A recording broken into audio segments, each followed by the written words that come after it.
Let's get the better reviews. Doing another review, this time on the Spider-Man 2 Doctor Octopus figure. Previously, I want to get into some info first. This figure, I'm gonna guess, has been released like 5 times. To name them, first of all, the first ever movie.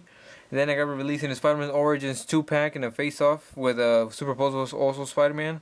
And then I got released with the Marvel Legends version. And wait, that's 3. I was so sure it came out with another time. But for some reason I cannot find where this one's from. Well, I'll get into that later. Oh yeah, it also came with a box set, a giant box set with like a scenery kind of a thing. Just to give you a little bit of knowledge, I have no idea which one specifically where this one's from, but I'll get into that as I said in a little bit. Now the fact that this figure is hard to stand, which I'll get into also, I might as well just do a comparison now. Previously before this one, this was our only Doc-Ock. We got this one for 75 cents also. Apparently it's worth $5 at least at a regular price. And to get out of the way, this is what it looks like to our only Spider-Man 2 figure. That's not battle damage. This is what it looks like. They're about the same size, roughly. Granted, he's kind of leaning back up against, and I guess his knees are kind of bent. So Doc-Ock has been kind of a short character, so it shouldn't make that much of a difference. And I do want to say it's kind of movie size accurate. Now if we get into detail of the figure, if we start with the face, it is very nice. You can see it does kind of look like Alfred Molina. It looks kind of sad when you look at it, but at some like sides of the face, it looks kind of more angry. He's more like he's normal. I don't want to exactly say he's sad. And now, as we get into the actual detail on the paint and on sculpt, you can see all the entire jacket is one entire piece that is removable. It'll look weird, but then you also have to take off the tentacles, which I don't know if you can actually put them back. This is the only Doc-Ock figure that we found of this that actually has all the tentacles attached and not broken off.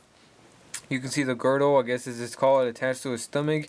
I do wish there was more detail, like in the movie you can see how there's like veins on the outside of his stomach, because I guess the blood is being restricted in his stomach. I wish I could have seen that better on this paint, but it's fine. You can see the pants, or what color are they? Gray? They're grayish color, where the boots are just red-ish, brown. I don't know what color that is. You can see the brown inside of the jacket. No weathering though. Kind of like on the Movie Master's Bane, where it had very nice detail on the inside. And back on the outside, on the arms, it's basically the same, but there are plastic while the gloves are simple black. And on the side you can see nice little details on the buttons on the side being brown, while the jacket is completely green.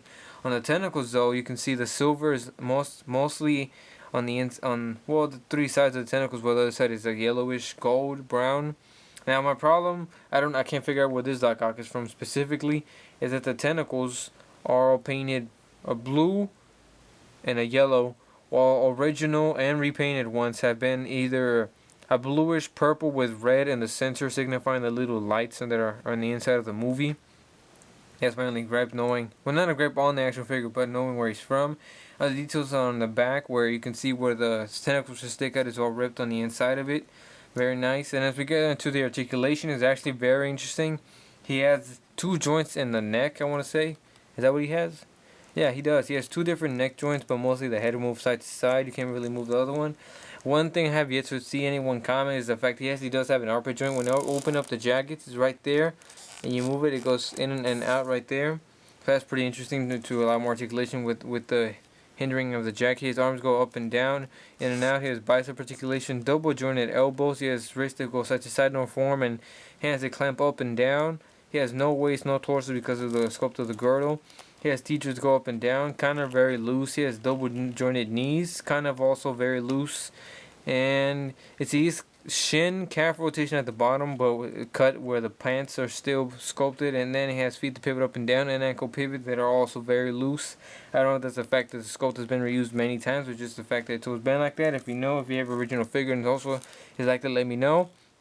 And to finish it off, he's got the posable tentacles. The two top tentacles are posable, where they have a bendy wire in the back to let you bend it any way you want.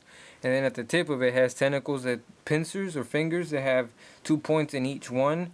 And then at the bottom, this is the only difference. This is part of the how you know it's a re-release version, but they're just a plastic or flimsy plastic right here. But you can still use it somehow if you can grip it somewhere. They have a bit more articulation. Actually, wait. Yeah, 3 points of articulation in each tentacle, but again, just a loose part, and that's for both of them right here, so they kind of just dangle. Really not a problem for me. I would have liked that they were posable. I don't know if you can customize that. Overall, very cool Doc-Ock, you know, very nice. It didn't come with the glasses, seeing as his, well, they're easy to lose anyway. And the fact that he still had his glasses on even after he fell off the building onto the train while he was falling is beyond me. I have no idea how he kept those glasses on the whole time. But oh well.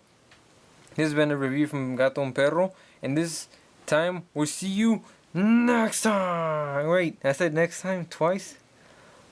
Okay, bye. Bye.